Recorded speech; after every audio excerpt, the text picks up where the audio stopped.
Citra Dewi. Agung Yuliansyah. Baiklah, di sini kami akan melakukan pelatihan KDSD dengan tema pencobaan arus dan tegangan listrik dan akan dibacakan oleh rekan saya Maya.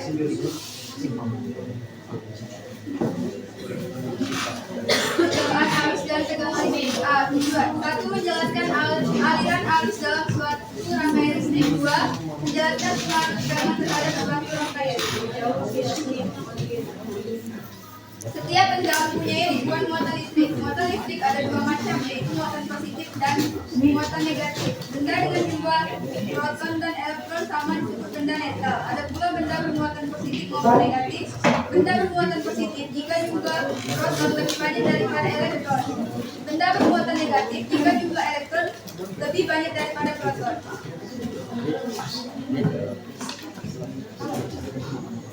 Alat dan bahan yang kami gunakan: 1. Baterai 1,5 volt 3 buah. 2. Kabel penjepit secukupnya, merah dan hitam. 3. Bola lampu 2,5 volt 3,6 volt. 4. Avometer 1 buah. Dan 5. Bukan baterai 3 buah. Dan akan dilanjutkan oleh Caca.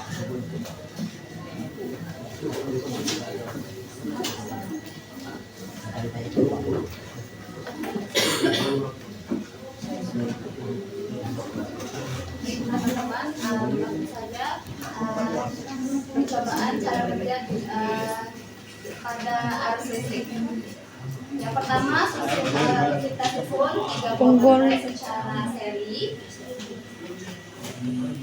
Baterainya kawan-kawan dalam ini dari kertas. Lalu akan kita hubungkan kabel merah pada kutub positif dan kabel hitam pada kutub negatif.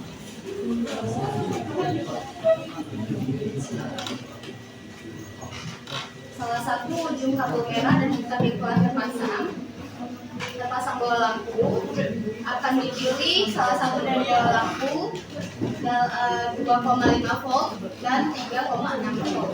Jika lampu menyala, menandakan adanya aliran arus dari kutub positif menuju kutub negatif. Tetapi jika belum menyala, kita akan mencari penyebabnya.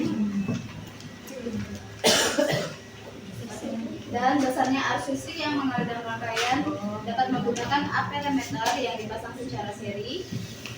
Tetapi jika tidak tersedia avometer, menyala lampu sudah cukup membuktikan adanya arus listrik yang mengalir. Baiklah teman-teman, akan kita mulai kegiatan praktik kita. Percobaan yang pertama adalah arus listrik. Akan kita coba pada kawat besi.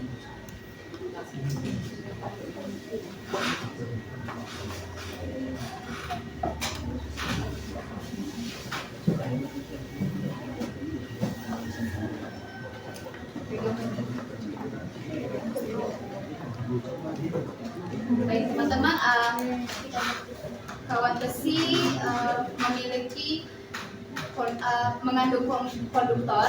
Konduktor adalah penghantar listrik teman-teman, bahan yang memiliki konduktivitas tinggi sehingga arus listrik atau panas dapat mengalir dengan mudah. Selanjutnya adalah kertas.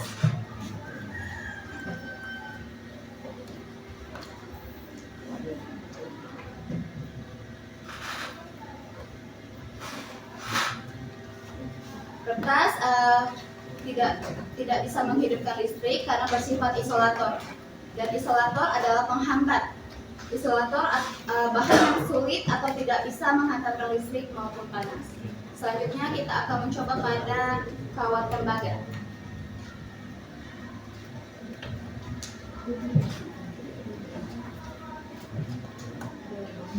Bisa kita lihat teman-teman, kawat tembaga bersifat konduktor. Selanjutnya adalah kayu.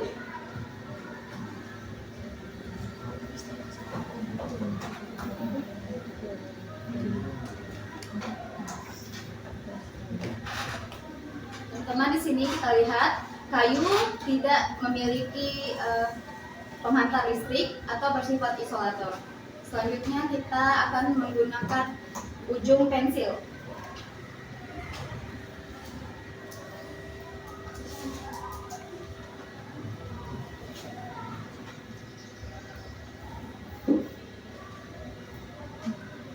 있어요.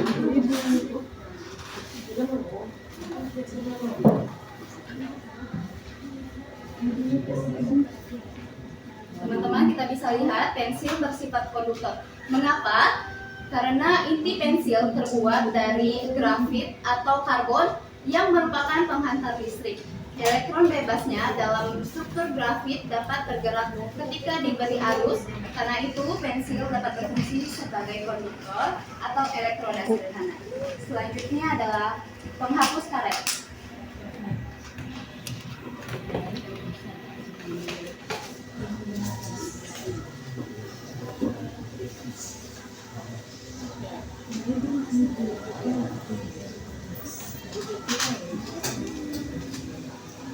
Penghapus bersifat isolator.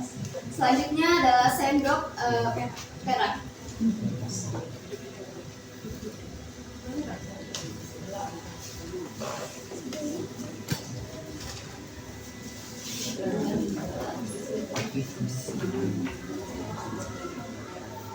Bisa kita lihat teman-teman, sendok mengandung bersifat konduktor. Selanjutnya tas plastik.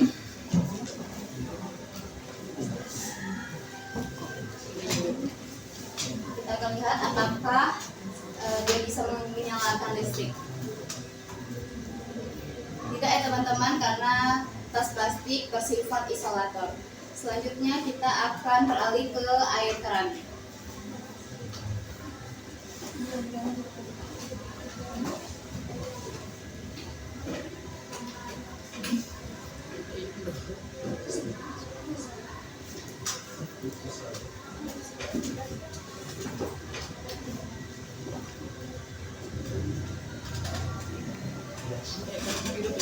Air keran bersifat isolator, maka itu tidak bisa menghantarkan listrik. Selanjutnya yang terakhir kita akan mencoba pada air garam.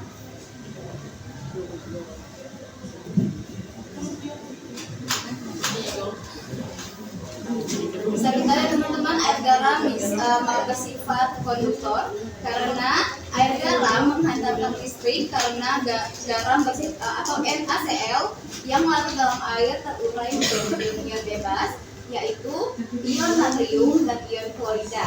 Ion-ion ini bergerak membawa muatan listrik sehingga larutan garam berfungsi sebagai konduktor.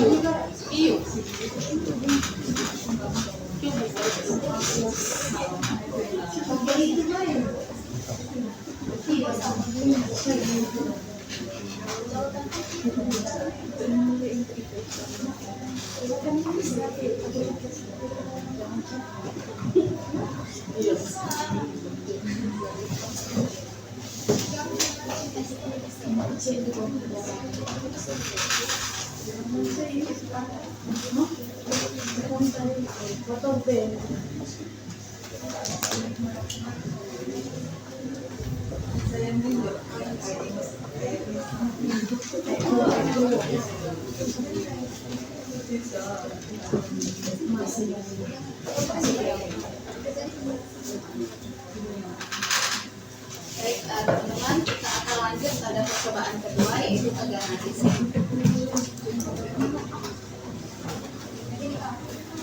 Baik teman-teman, di sini ada rangkaian A, B, dan C.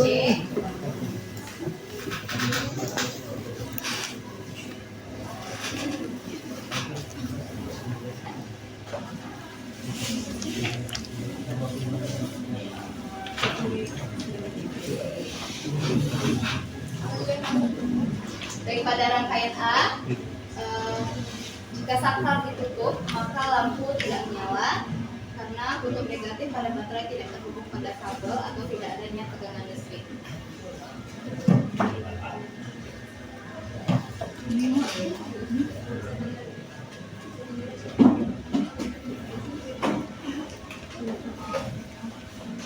Tidak menyala teman-teman. Selanjutnya akan kita lanjut pada rangkaian B. Di sini kita lihat rangkaian B, saklar ditutup maka lampu akan menyala redup hanya menggunakan satu buah baterai. Kita akan mencoba. Kita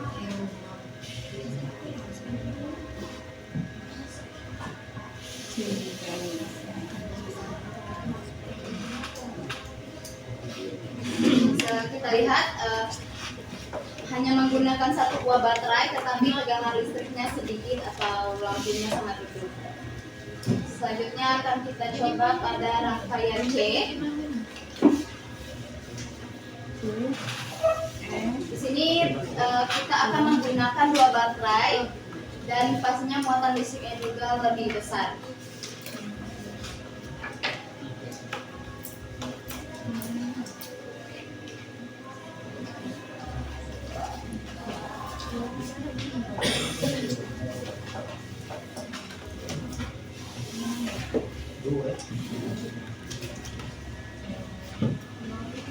Bisa kita perhatikan pada rangkaian C, karena menggunakan dua baterai dan muatan listrik juga lebih besar dan lampu sangat terang.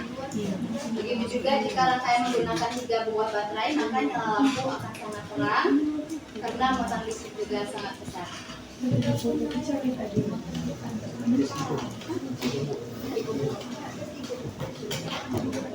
Oke, di sini kita akan mencoba menggunakan 3 baterai pada rangkaian C.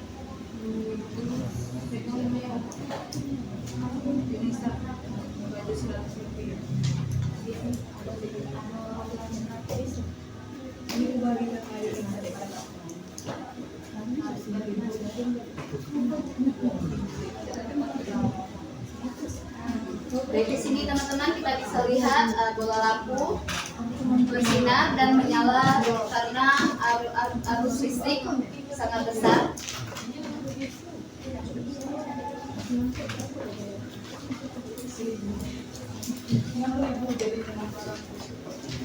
Baik teman-teman, itulah tadi hasil dari praktik kami.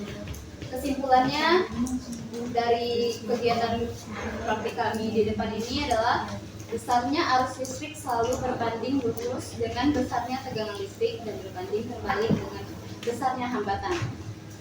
Dan tegangan listrik berbanding lurus antara arus listrik dengan hambatan listrik. Baiklah, sekian dari kelompok kami.